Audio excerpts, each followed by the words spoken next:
Well, hello again, everybody, and welcome back to another episode of Post 2024 Election Astrology and Intuition, I'm going to say as well. I'm Louise Edington, the Cosmic Owl Astrology, and very briefly, I have this free quantum astrology gathering starting on Monday, the 6th. All the emails will go out each day. Kathy's one of the people on the interview series. It's all free, but the calls are only available for a certain length of time. And then my Venus retrograde class, I'm getting ramped up for that. It's my favorite thing to do. And there's an early bird offer that ends on January the 10th when Venus reaches her maximum elongation. I'll talk a little bit more about that when we dive into charts. Kathy. Oh, I'm Kathy Biehl, professional Aquarian. My website is empowermentunlimited.net, and my YouTube channel is Professional Aquarian. And I have my forecasts double posted on both of those places. I'm part of Louise's Quantum Astrology Gathering, and also next week, a couple of things. One is I'm doing our annual Write Your Story for the Year workshop with Donna Woodwell. It's like Mad Libs. We help you see what the big planetary shifts are doing in your chart. And you actually get a workbook for plotting out what is open to you. So it's live on January 8th. It's recorded. You get a recording. People seem to be very anxious about this. Yes, you get a recording. You get a workbook, and there's a follow-up Q&A afterwards. So the information for that will be posted under this video on Professional Aquarian, and I'm giving it to Louise as well. Andy. Oh. Happy 2025, everybody. I'm probably the lazy one of the three. I do very little. My website is andrew-brewer.com. I want to give a shout out to myself. One of my books from before, Karmic Outlaw, Past Life and the Fast Lane, was a bestseller yesterday. So that 12 hours of fame was a lot of fun. And on Facebook, which is where I do most of my troublemaking, I guess, is Andrew Bassano Brewer. So I'm excited. 2025 is going to be a fun year. Don't let all the hype or the madness get you down. We're going to talk about that. But yeah, I'm just hanging out. I'm excited. So that's me. Andrew-brewer.com. Happy 2025. Cool. And today's a momentous day in the election astrology world because Congress is seating. I actually have C-SPAN open on my phone with no sound on, so I can see what's going on. Oh, wow. Cool. But before we talk about any of that and a very tight period of aspects coming up, we have a rundown of things in the news that fit with what we've been saying would come up. So Kathy's got an extensive list, shall we say? I will blast through this, and I've got them grouped together, all right? Well, we've been saying, Andy, especially since the beginning, that foreign aspects were going to come back around again and bite a certain person in the posterior. Well, three big pieces of news to note. The Treasury Department announced that China has hacked it. The Treasury Department sanctioned Iran and Russia for what most media outlets said was attempted election interference. Reuters called it outright election interference. This is drop one, people. And then an appellate court in Romania upheld scrubbing the Romanian election because of Russian interference. So that's one big category. Now, as we're recording this, a very important aspect is coming to a peak, and it's been coloring the news like crazy, and that is Mars opposing Pluto. Mars is a planet of action. It rules the military, war, anger, men, how you do things. It's retrograde, so we're going back over old territory, a lot from early November. Does that ring a bell? And back into October. Pluto, Lord of Death, death and rebirth, huge amounts of power, hidden things, stuff floating around in your psyche, in the sign of technology and also the collective. So here are some Mars, Pluto. Well, one more thing. Mars and Pluto opposed a couple of days before the election. They're opposing in a different sign. They're opposing against now, and they will oppose again for a third time at the end of April. So there's your arc right before the election to the end of April. Okay, hang on to that. No freakouts. Now, Mars opposing Pluto, things that have just happened. The power went out in Puerto Rico on New Year's Eve, the grid going down. There were videos and photos, which might have been real, which might have been AI, but for whatever reason, they just started proliferating over social media of lightning, blue tinged lightning, hitting the Capitol, hitting the Washington Monument, hitting the Empire State Building, hitting One World Trade Center, kind of like all at the same time. Okay, then we have a whole series of things involving the military, bombs, and terrorist attacks. There was the vet who, with the ISIS flag on his car, who drove into a crowd in Bourbon Street in New Orleans on New Year's Eve. There's the Tesla Cybertruck that blew up in front of the Trump Hotel in Las Vegas. Now confirmed to have somebody who was a Green Beret with special ops background who was on leave from Germany, so an active military person. A gun was found, a bullet in his head, so who knows what this was about, but these are both playing out. Mars opposing Pluto, both of these men, it has since been determined, served at Fort Bragg at the same time. We don't know if they knew each other, and they were both deployed in Afghanistan. Yeah, I read that they were not there at the same time. they were not there at the same time. Okay, so but they both are, they were at the same place. All right. Then there was a suspicious vehicle driving on the sidewalk in the Capitol area. Got everything shut down. The bomb squad looked at it. Car is clean. Driver's been cited for reckless driving, and I couldn't find anything further about that, but it fits. Oh, one further thing about the two cars used as weapons. Both of them were rented from a place that an outfit called Tuco, Tuco, Turo. So yes, TRO, which operates like an Airbnb for cars. Also, the FBI announced that in December it had seized 150 homemade bombs from a man in Virginia. What is that near? It is the largest, they say the largest cache of this type of explosive that they've ever recovered. And the FBI just yesterday released new footage of the January 6th pipe bomber. But wait, there's more. I hadn't seen that. Hadn't seen that, right. And then the final thing that I want to bring out here is people are saying, oh, they're not doing anything. Well, the White House YouTube account has flooded YouTube with videos in the last 24 hours touting what the administration has done. And two of them are worth your attention. One is the Secretary of the Defense talking, the title is Taking Care of Our People. And it is about the military and also what they do for vets. And more interestingly, there is one featuring the vice president. It's about fighting for all America. I also like Mayor Pete's one for the big deal. Yeah, called The Big Deal instead of the New Deal, the Big Deal. The Big Deal. So, yeah. So things are happening that play out what we're saying. You can, people say, oh, but okay, fine. Things are happening that match what we're saying. And I would have to reiterate that most people go, what's Biden doing?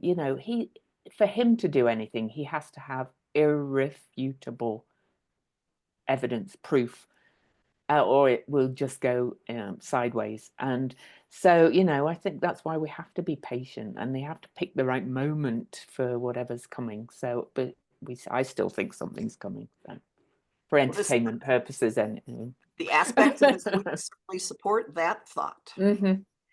Andy, just real quickly. I mean, right from jump, I said that most of the action was going to happen relative to the EU and NATO and the Middle East, and that there would be things that would arise from that, and that the United States connection with NATO and what was going to happen with Russia would have a huge impact, and it would kind of, as I would say, circle the earth and come back. I also said, and I think this is a pivotal piece, that the propaganda about Russia and Russians' power, military power, economic power, in my opinion, is hyped up. And I think that that's a super significant piece of what happens long term. Russia's economy is having issues. And we talked about this. I specifically brought this up, and I think that that's becoming more and more newsworthy. Russia's military is not doing so well. And, in Ukraine, again, something going back to what I said 3 years ago, that there would be a long, drawn out, sluggish thing. And they're just throwing people into the mix and getting killed right and left.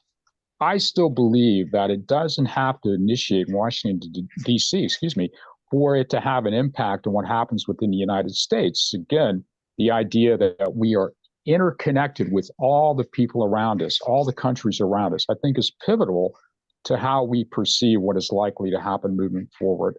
And Trump's position is just chaos to me. I mean, there's no smooth transition that's happening.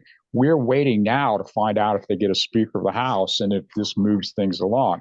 The inauguration is, in theory, 17 days away, but to me, it seems like it's on the other side of the world.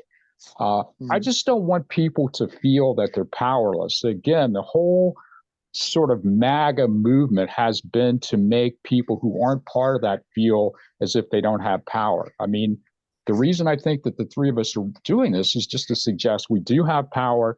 There are things that can move forward in a positive way. And I just don't want people to freak out that it's just going to be Nazi 2.0. I don't expect that.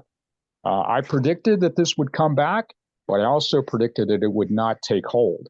So the first part's happened, and I'm looking forward to the second part being the way it really ultimately plays out. NATO and our alliance with NATO is important, and I think intelligence that is discovered through NATO and the EU and what's going on with Russia and also with the fall of Syria is likely to have a major impact on the United States and how we perceive our role on the world stage and what that means for Trump and his sort of, clown car administration as it moves forward. And the idea of how we talked about this in our last show, Ramaswamy, Musk, Thiel, these people, what the privatization push, what that does and how we allow or don't allow that to move forward. So that's my first thought. So happy 2025. Yeah. I can add some of the news I mentioned, or a big piece of it, to what you just said, Andy, and that is that the sanctions against Russia and Iran are for the disinformation campaigns that they had. And these sanctions could spread to businesses that spread these, like platforms, like absolutely. Rumble, which I think Thiel is part of. Anyway, so Thiel is part of Rumble, and right. Of course, so yeah, Elmo owns Twitter, of course. So. Right. Yeah. Well, you go right to it. So this is phase one. It's phase one, and don't, if you find yourself fixating on dates on the calendar and saying but I will say once again, this particular individual unfolding. Yeah, but this particular individual has a role of disrupting norms. And why do you think these norms would be somehow, not affected? Why would they be special? No, all norms disrupted. So we go. Can I add one other little thing I've noticed? I don't watch much mainstream media now, but I do watch a bit of MSNBC still, and a couple of podcasts like The Bulwark, which is a conservative one. But anyway, more and more people are having guests on or talking a little bit about the possibility of the inauguration not being on the 20th, at least the possibility. So. There you go. There you go. Shall we move? Also, just so real quick, in order for some of this information to remain hidden, it's also conceivable that people need to be still being paid to keep it hidden. And if Russia's economy is disrupted, if things are disrupted, if business connections are disrupted, do those alliances still hold true? And will people sort of sell out? That was always something I thought was possible. I still think what happens in Romania that Kathy brought up with the election, I think is a big deal. And I think that what's happening with Russia's Navy, and we're not going to get into that right now, but I think that's also a big deal, and how it impacts Russia's ability to sustain itself. There are just as many soldiers in Russia to try to protect Russia from civil unrest as there are fighting in Ukraine. That's significant. So just because you don't see Biden doing something doesn't mean that there aren't other people doing things. And we never, certainly I never said Biden was the catalyst. I think it's the alliances that are the catalyst. I would like to add that Ukraine did not renew the contract for Russian oil to go through the pipeline that travels through Ukraine. So that's going to hurt their economy more as well. So anyway, I think there's way more news, but, you know, we could go on forever being the news channel. But, okay, where are we starting? Where, Kathy, which chart? Let's give a brief rundown of between January 6th and January 12th, because some major things are happening. I'm sorry, January 3rd. So today, January 3rd, Mars opposes Pluto. Then Mars scoots back into Cancer, which is where it was from right before the election, going back through the end of the campaign. And as Mars does this, a couple of really big things are going to happen next week, all in a cluster. I will let Louise explain the one that involves the nodes. That's on the 11th, the lunar standstill. But on the 12th, Mars, which is retrograde, is going to be in a trine or an unbroken flow of energy with Neptune, which it was at the end of October, I believe, right around the time that the huge rally on the ellipse happened, right around the time that Trump said, I don't need your votes. And when Mars does that, it's going to be setting off, challenging the U.S. Pluto. So our fundamental power and structure is part of whatever is going to get revealed here. And when Mars does that, the sun is going to be in an unbroken trine, an unbroken flow of energy with Uranus, which is the planet of plot twists, lightning bolts, things out of God knows where. And in my forecast for next week, for this week, I describe this configuration as Deus ex machina, which is something that happened in ancient theater when the plot would be going along and there was seemingly no way for anything to work out, and then a god would be lowered into the action and everything would get fixed. So this is an unexpected force coming into the picture and rearranging everything. Remember that I said that. So a couple of things I want to add that are just kind of adding to this being a peak moment. That we're at lunar maximum now, really, because every 18.5 years, the moon in its cycle reaches what's called lunar maximum, which is when the moon reaches maximum declination off the ecliptic twice a month. And the exact point of its maximum declination is on January the 11th. Now, I also work with the Venus cycle deeply, which is why I offer that class. But Venus as Gemini evening star also reaches her maximum elongation, which means she's the furthest she can be away from the sun. She can never be further away than 47 degrees on January the 10th. And so that's a heightened point, because as she reaches that, she becomes the really bright evening star. Then she gets her brightest point on the 16th, and then she just starts to disappear into the evening sky to emerge as morning star after her retrograde. So this is a really big point in her cycle. Also today, because we started with the Mars-Pluto opposition, I will say that Mars-Pluto opposition is in aspect to the lunar nodes that are at the world point, or 0 to 1 Aries Libra, which is what makes it lunar maximum, and that's aspecting all of this. And the Venus guided Libra South node, which is just about to finish its journey in Libra on January the 11th as well, right? So, makes a finger of the goddess, I'm going to call it, a yod, with Mars, retrograde Mars, pointing at Venus at 0 Pisces, and the Moon and Venus are conjunct today at 0 Pisces. That's like the priestesses here, or the goddesses here kind of energy, really, so, to my mind. It's just so, everything's just so much. It's amazing to me. Glad to be an astrologer during this time. Okay, so we've talked about, so it's just don't get stuck on one date. This is all kind of really happening together. So, and I would add, if there's actually a certification of the votes on January 6th, it's not the end of the story.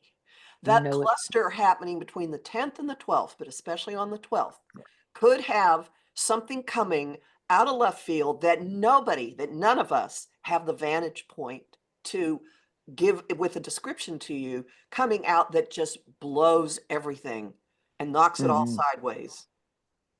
Oh, one other thing as well, though. Mercury yesterday passed the degree that it stationed retrograde at back in November, and is treading fresh ground, revealing truths in Sagittarius. So, so much going on. It's amazing. Okay, which chart? Shall we start with the Congress chart? Because it kind of blew my mind when I looked at it. So, yeah, me too. So they're scheduled to gavel at 12 p.m.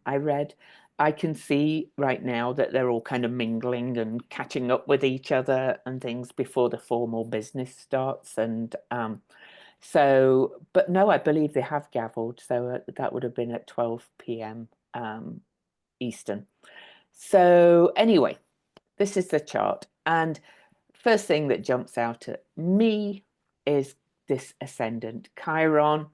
On the ascendant, Chiron just stationed direct. Chiron, the wounded healer, the key to healing. But even more, this is the exact same degree that Chiron was at when the nodes entered Aries, and now they're about to leave Aries. So we're finishing an 18-month, 19-month journey. But this is also the degree of the April the 8th eclipse that traveled through Texas, up through Maine, kind of splitting the USA in half vertically. And Chiron was conjunct that eclipse at 19 degrees on April the 8th.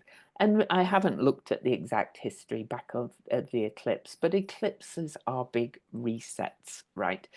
And they often kind of really open something up or break a pattern and so on and so forth. And the eclipse energy unfolds over months. It doesn't happen on April the 8th. So and lots more, but Kathy, yeah. I think we'll take these piece by piece, at least I will.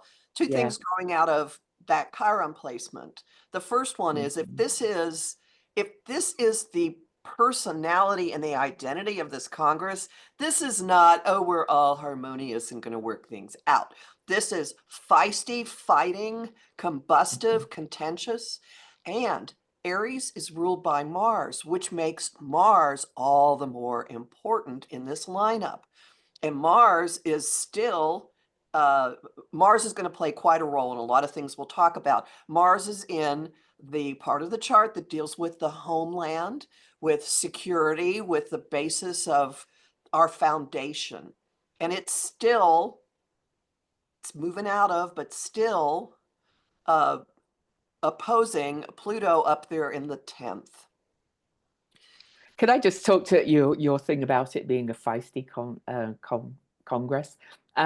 Rosie Insights, I believe Rosie and Karina on one of their videos both saw fighting on the floor, literal fighting on the floor. So it could even be that. So it could be fist fights. Yep. Andy, do you have any thoughts just on that piece for now? Yeah. Just more of Honey Boo Boo Goes to Congress, baby. It's the way it is.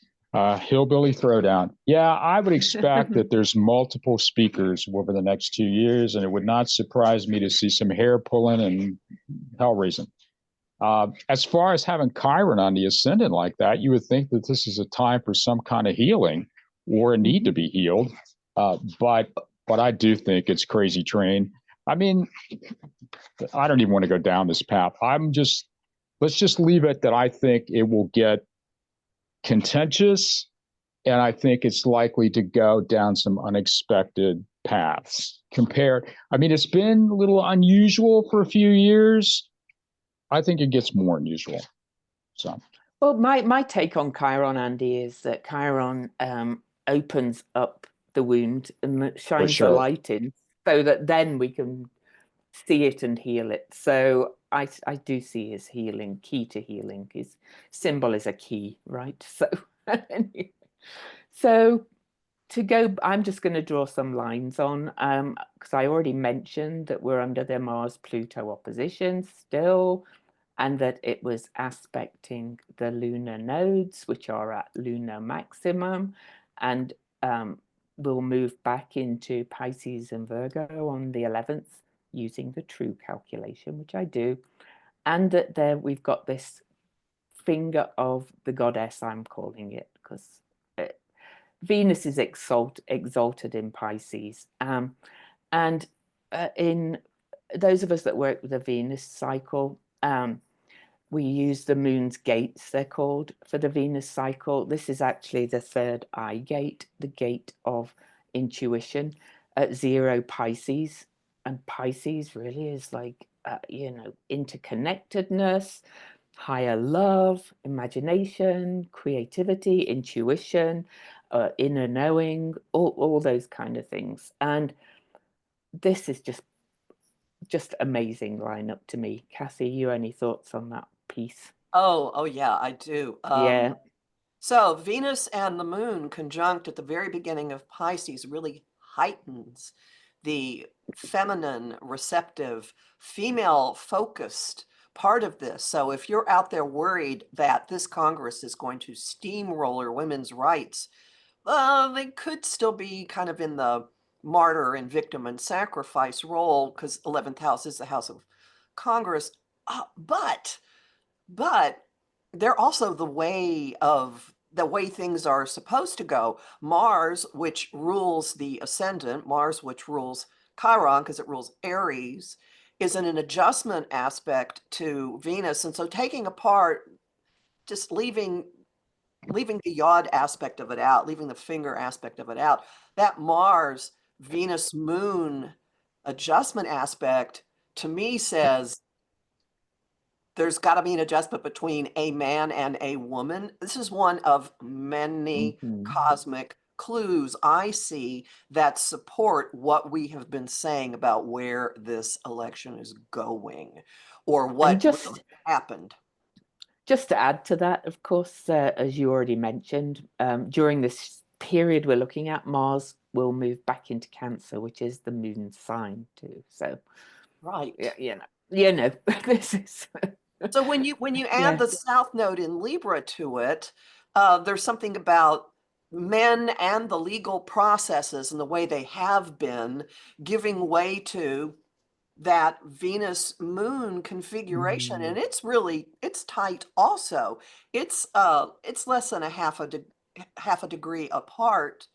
And for those of you who float around YouTube much, to me, this is a depiction of a phenomenon known as the dreaming women. It Actually, is to me too. There's a sub-community of women who started waking up right around the election, who've been having similar dreams and similar messages. And so this is, to me, the old ways and the masculine giving way to this different way of going about things. Which is why I'm wearing my Petrify the Patriarchy shirt. But anyway, I would Andy. like. Oh, Oh, sorry, Andy. Can I just add one other aspect, Oh, and please. then Andy can comment on it all? I did want to mention the Sun at 13 Capricorn, but it's conjunct asteroid Pallas Athena. I could not leave her out of this because they're at the same degree. I use numbers and things as well. 13 is the number of the witch, the goddess, the divine feminine. This is opposing the USA's Sun. Yeah, no. I assume Congress always seats at 13 degrees Capricorn, but it's at the top of the chart, and it's got Pallas Athena, the wise justice warrior, who carried the head of Medusa on a shield to kind of ward off nasty men, shall we say. And this is fighting by using strategy. Yes. This is not, I've got a sword, I'm going to stick it in your gut and twist it. This is mental, this is strategy, and it's moving into, it is squaring that Chiron. So there's a push-pull here, or a shoving match between looking at the bottom line, long-term planning, being very strategic, and impulsive, oh, you hurt me, so I'm going to slug you in the jaw type reactions. Any thoughts on those placements so far, Andy? I just think, it's really important that we support women. And I still believe that women are the way we get out of the madness. And so anything that is suggestive that that way of thinking, which is what I expect actually, comes into more prominence within the next 2 years, I think is really important. I don't believe that this sort of your body, my choice kind of craziness really takes hold. I do think there will be a pushback, and I'm very optimistic and certainly hopeful that that's what happens. And anything within this chart that confirms that, go astrology. It's not just going to be like cavemen. It just can't go that way. So I still feel that women save us, and I'm going to hold to that thought. So that's really all I have to say about that. Can I mention one other aspect as well? I mentioned at the beginning when we went through the aspects that Mercury is, treading new ground. Mercury is up here in Sagittarius, in really the house of the courts, justice, all that kind of thing. Foreign matters. Foreign matters. Yes, and foreign matters. Mercury is in that adjustment aspect, the quincunx, almost exact again, with Uranus in Taurus in the second house of values, self-worth, looking at this as the new Congress, right? And, I really wouldn't be surprised by us hearing some things on the Congress floor as they do all their speeches through this speaker vote and things. To go to another kind of psychic person that I watch occasionally, Revealing Light Tarot, she could see Jamie Raskin making a speech, and he's usually pretty powerful about these things. But I love my numbers. 23 is the most human of numbers, and it's again related to that Venus cycle. But to me, this means speaking truth, speaking out for our values. So, yeah. And that aspect, that little relationship is going to get really lit up on the 12th. I had mentioned on the 12th, the Sun is going to, yes, it's going to square, I said trine, it's going to square Uranus. Excuse me. I said trine, it's going to square. you did, yeah. Shall no, I put the... No, it will trine. It will trine. I'm sorry. It'll still be in Capricorn. So the Sun the Sun will be in the 10th house, having to do with the leader, having to do with our public reputation. And it's going to be in a trine to that Uranus in the second.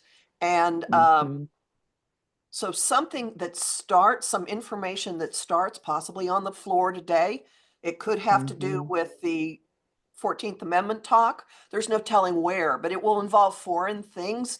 There will be an aspect to that. And then something by the 12th really lights up and flips things around. As the sun is up there at 23 in the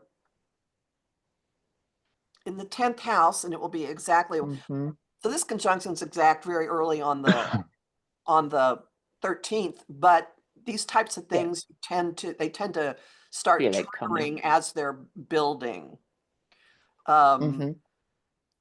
Mercury will be heading up towards the top of that chart by that day as well.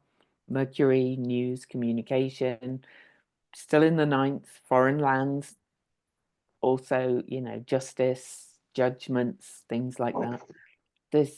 By then, Chiron has just moved past that ascendant into the first house of our face, our identity, of this Congress, really. So, it's and it wouldn't surprise me when Mercury hits the midheaven that there aren't lawsuits brought on the floor against members of Congress or issues, legal issues with members of Congress. And this point here, where Uranus will be on that day, and that 2323 is not only the exact discovery degree of Ceres on January the 1st, 1801. I always track these numbers, but it's also the exact point that Venus and Uranus last met, exactly to the minute. So that speaks to me of kind of a revolution, it always felt like a more peaceful revolution to me too. But there's something in that cluster that you just mentioned that speaks of money, though, because Venus rules Taurus, and Taurus is money, and this is electronic money. This is tech bro stuff. This is oh yeah. And then Venus is still in Pisces, kind of hidden things, secrets, to put the other kind of side of Venus in Pisces. So oh yeah, and coming up to Saturn, bit of clarity there. Bit of stability, bit of stabilizing. Yeah. Yeah, I also happen to really love that Ceres on that day, that Uranus is exactly on her discovery degree again, is at that number of the goddess 13 degrees. Can we put the Congress seated chart around the US chart? Oh, absolutely. Because you had pointed out some correlations going on there. Let me just get that one up. While Louise is doing that, I will let you know I have my comfort dragon with me. We're in the year of the dragon. Tim Walz and Kamala Harris are dragons. We're still in the year of the dragon.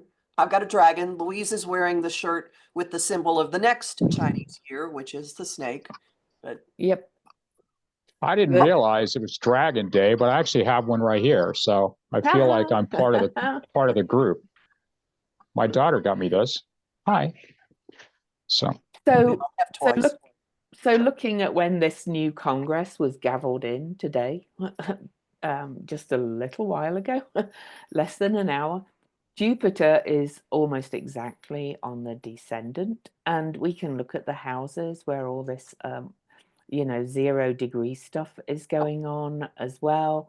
I've did a whole Chiron station direct video that now Chiron is moving direct. The USA is also heading towards its Chiron return, but it's the 3rd pass of the Chiron return, which is usually the ending of the story of what the country has been going through. And the nodes are almost exactly on the MCIC with this Congress. Change is coming. This is kind of a reckoning moment, it feels like, for this Congress overall. I would agree. Hmm. I would agree. Notice that Mercury, the Mercury of the Congress at 23 Sagittarius is in a quincunx or an adjustment aspect with the US Mercury. So there is something, there's an ongoing back and forth discussion about uh, who is family, who is the country, what do we believe, what do we stand for? So this to me says it's going to be an ongoing fight over immigration for one thing. Mm. But also, as I mentioned, the Sun and Pallas Athena are opposing the USA's Sun. So it's our identity again. Who are we? You know, all that kind of talk that we hear. This isn't who we are. Well, change then and become who we are meant to be. Anyway, Andy, any big thoughts on this one? Yeah, just real quickly, I mean, it's something that we've all three been talking about. How are we perceived on the world stage? It's not just how we see ourselves, but how do other people see us? So if other people have a bad attitude about us, they change how they relate to us. What does that do to us? What does that do in terms of political alliances? What does that do in terms of trade alliances? So the fact that the United States comes across as a crazy train, other people may not want to deal with crazy trains. So I think all of that, our public face, not just to each other, but to the neighbors, Canada, Mexico, Europe, China, whoever, I think all that's very much up in the air right now. And I think how we ultimately define that is going to be a theme of what happens over the next few years. And to me, it's a big deal. And I think it's important that you can destroy your reputation in a heartbeat, right? That's kind of what we're looking at right now. So just to go back to this Jupiter being over here, almost exactly on the descendant, the seventh house is others, significant relationships, politics, open enemies too.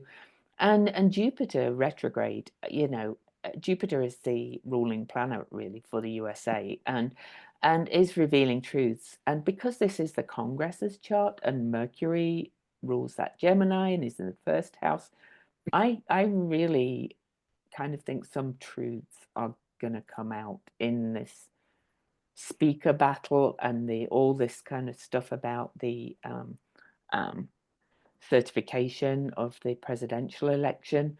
I really think a lot's going to come out, and we keep sending each other little bits of videos, and Kathy mentioned those videos that the White House is putting out. That's communication.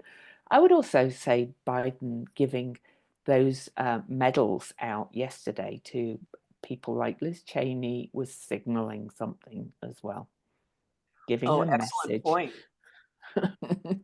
Well, and Yeah. part of what could be coming out is who is beholden to who.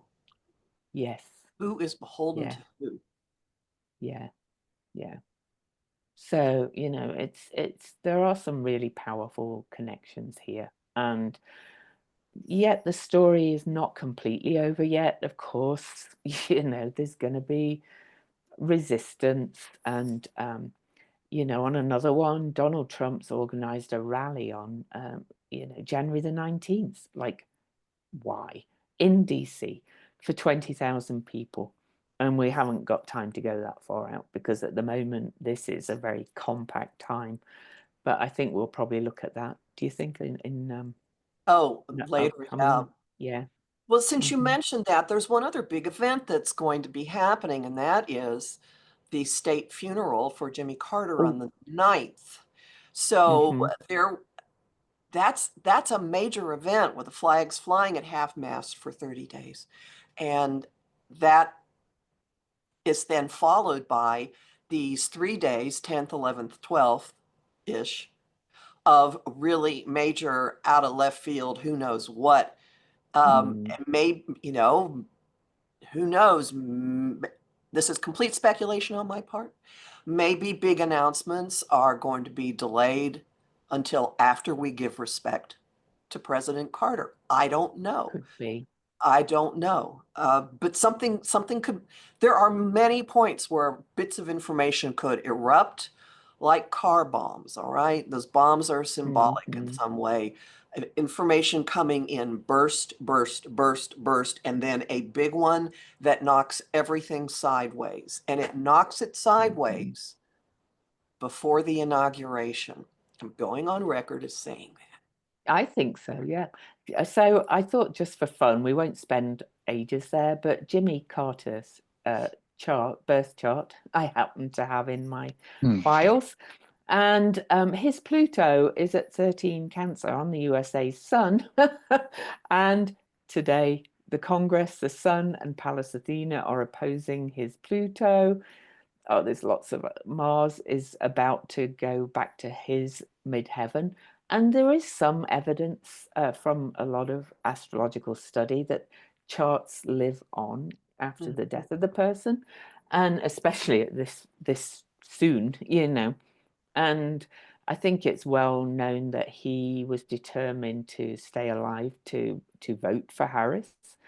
And some people have said that they see that he felt he could go now because it's going to be okay. So, well, that Mars is going to be on his midheaven at his funeral. Oh yes, it is. He's going to be given his due, and he has a 12th house sun. His 8-degree Libra sun is in the 12th house, which is actually not an uncommon position for presidents. The 12th house sun does things behind the scenes, often gets short shrift for what they're really up to. Biden has a 12th house sun. W has a 12th house sun. I'm not sure who else, but he was decried by the press, made fun of, and completely undervalued during his time in office. He was undercut by a candidate getting in touch with a foreign government and making deals. Does this sound familiar? That would be Reagan. Yep. So there's a cycle repeating in some way. I'm not sure how to say this artfully, but notice that I'm looking down at his 5th house. The Venus and the Moon and early Pisces are heading for his Pallas Athena. They are. And this Mercury that we've mentioned today is aspecting his Venus and his lunar nodes too. Oh, so yeah. Beautifully. You know, it's beautifully, yeah. And of course, Pluto's right at the bottom of his chart there. Has been for a while, but still. Yeah. You know, I didn't want to go into too much detail here. I just thought, you know, let's have a look what's happening, because he is involved in this picture. And imagine how much it's going to piss off 45 if he gets inaugurated and all the flags are at half mast. So can we put one more chart up? Yeah. Harris? You got it. Mm-hmm. We keep saying she's not out of the picture. Nope. So I'll leave the Congress chart there for a minute, because you know, she's still vice president and she will have to certify the presidential election if we get that far on Monday. So the Moon Venus conjunction, I have to mention that, you know, that again, this is that you know, third eye. But I looked at her progress chart a while back before the election, and her progress Saturn is at 0 Pisces. And so this is conjunct her progress Saturn and her midheaven at 0 Pisces, the top of her chart, the pinnacle of her career kind of thing. And well, we talked about the meaning of this lovely Moon Venus conjunction. So I'll let you guys look at anything else you want to look at too. The other thing I want to mention is Mars, when Mars scoots back into Cancer, which is happening very soon, and it's going to it'll be at the degree that it occupied when right before the election took place, and it opposed Pluto for the first time. But right Mhm. before it did that, well, that made, and then the days before, it made a grand cross actually to her sun and moon. I can get that chart. It's really easy. So, So something is being reignited from late October again. and that. I you know, if I would really suggest people go and watch that video that Kathy talked about on the White House YouTube channel, with about, well, it's her voice and her words, what she's saying in it, and it was only released like 18 hours ago or something. So Fighting anyway, for yeah, America, all America, yeah, fighting for yeah, all America. yep. So I'll go back to November the 3rd, 2 days before the election was that first Mars-Pluto opposition. So it's just 2 days, and Mars is about to revisit that point again. So, wow. More to the story is what that says to me. More Mhm. to the story. Way more. Mhm. Yeah, I And love Kamala. She's an amazing woman. I just love her, and I still feel like she takes a very prominent role in what we do moving forward. I think she's a big deal, in my opinion, long term, Mhm. whether that's as president or whatever that role may be. And I think that she is such a powerhouse. And I think this is really, to me, energetically, a really good time for her, or, to the contrary of what it may seem on the surface. I mean, her chart is so powerful, and it aligns so closely with the US chart too. I mean, Mm. she's a major, in my opinion, big deal moving forward, and I think to the betterment for sure. So one other And thing I want to yeah, point out, you no, sorry, you before we first, go yeah. on. So No, that's it. so Mars, as it continued a few days before this, Mars was at 27 degrees Cancer, trining Neptune in her 10th house, so second and 10th, and all Mhm. kinds of untrue things were being broadcast. There were videos broadcast. This was part of the Oh, propaganda campaign. And Mars is now going to be, retrograde Mars is going to be revisiting that event, that connection. mhm. Uh, And it was square her natal full moon. So it's just and that like, also coincides with when she had that enormous rally on the ellipse. It also mhm. coincides with Trump saying, I don't need your vote. So it was October the 28th, Mars squaring her Sun Moon opposition and aspecting Neptune, as Kathy mentioned. And so, of course, that, um, you know, repeat of the aspect, Mars trine Neptune, is hitting those points yet again. So, And when Uranus gets pulled into this on the 12th, when the mm, sun trines Uranus, it'll be pretty close to, on top of her Jupiter, breaking something open for her. mhm. I'm going to go to that. January yeah, 13th. There we go. the energy with Kamala is just too strong. I mean, there are people that have this sort of winner's glow to them, and she has that. Her essence just is pervasive. I just feel as if her energy just gets stronger and stronger and stronger. And I don't see that dissipating. I really do feel that she becomes a much more central force in what happens. And I think that, again, what we've talked about with women's voices and whatever is happening with this Congress, I just feel that she's a catalyst for so many people as a role model or an advisor. I just think that her power dynamic goes up and up and up, even more so than when she was vice president. I mean, she's a very prominent figure on the world stage now. And she also is a voice of reason to a lot of people, me included. So I think that whatever she says, people will pay attention to. And I think that sometimes people can create their power rather than the position that accrues, the power that accrues with a specific position. She's a big deal to me, and I just feel that her power continues to go up. I guess we'll find out over the next few years. And I think that she has a tremendous impact on the way in which events unfold over the next couple of years, regardless of what her job is. Just for shits and giggles, I thought I'd look at when this aspect is exact. Neptune conjunct the North Node after the North Node's moved back into Pisces, right up there in her 10th house, public visibility. Of course, we'll feel this coming before all this happens because it's big, but this is aspecting that 27-28 degree mark again, making an aspect of adjustment to her natal sun in the 5th house.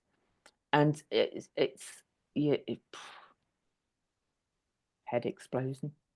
By then Jupiter will be heading back towards her ascendant in Gemini, and she is a Gemini Venus star point, and we're still under the Gemini Venus star point until Venus goes retrograde. So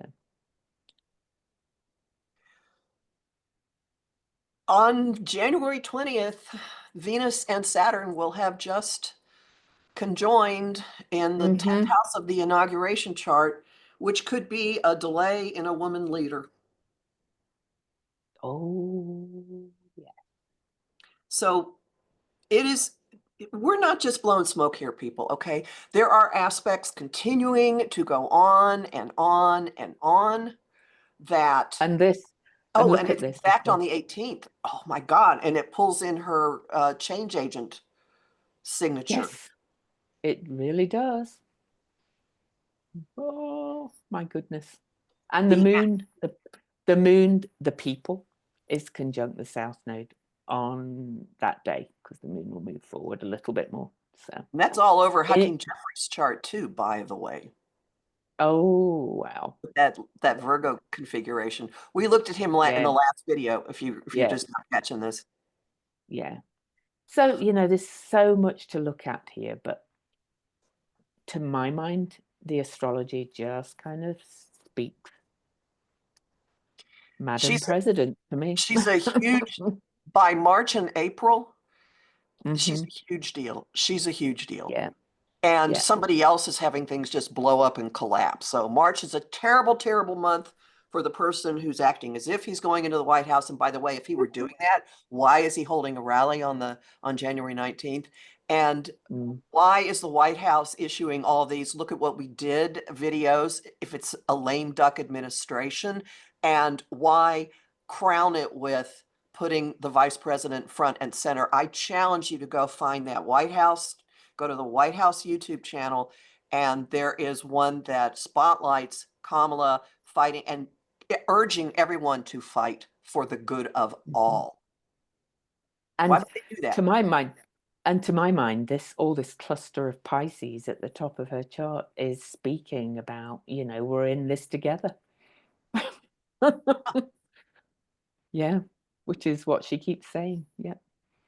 Yeah, and regardless of what happens, whether Trump is president or whether Trump's not president, regardless of what happens, the idea of fighting for, human rights, rights of, minorities, rights of women is important. And we shouldn't just go, oh, well, he's president now, we just give up. I mean, if anything comes out of this, my hope is that people really feel empowered to work with each other and to find common ground and to be optimistic and not to just play dead. The entire rhetorical assault of the past 8 years has been that we can't do anything to make the MAGA people unhappy because they'll have civil war. Well, they're a minority.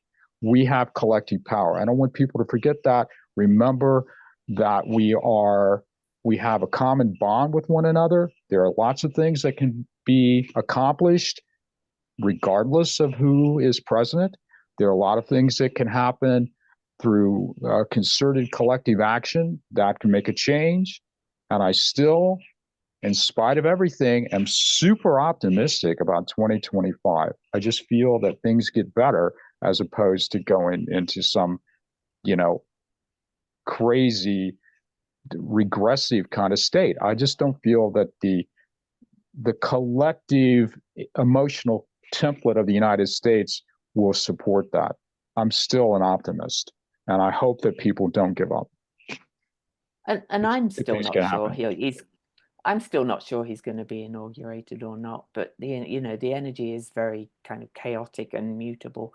But even if he is, he's either not going to be there for long, or something's going to happen, I think. Right. Oh, look at the dragon. And may I say this real fast too? Mm-hmm. We tend to think of things originating within the United States as impacting what happens. I still believe that what changes the dynamic originates outside of the United States and is something the United States has to deal with. And to me, the most obvious place for that is NATO and the EU and Russia, but it could be other places. It could be China. It could be anywhere. But the United States is not a singular force. It is connected with other pockets of change all over the world. And that change is happening at an escalating pace. People don't trust the United States if Trump is at the helm. And so we might expect a lot of ups and downs happening as people try to assert their own independence and power. There's still plenty of things that could happen.